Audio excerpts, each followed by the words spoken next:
جانان که راته وایې نو جانان به درته وایم جانان که راته وایې نو جانان به درته وایم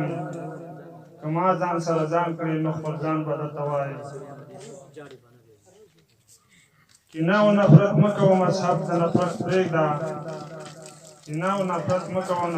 مذهب د نفرت پرېږده د مینې په مذهب شه مسلمان به درته وایم خاین چې د وطن وي نو خاین به ورته وایو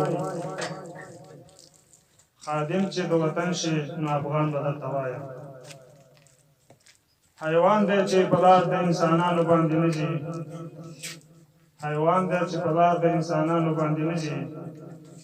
په لار د انسانیت چې ځي انسان به درته وایم په لار د انسانیت چې ځي انسان به درته وایم ساحله کې د زړونه او فکرونه سره یو کړل د امن پیغمبر د ټول جهان به درته وایم د امن پیغمبر د ټول جهان به درته وایم د توجه نه مو یوه نړۍ مننه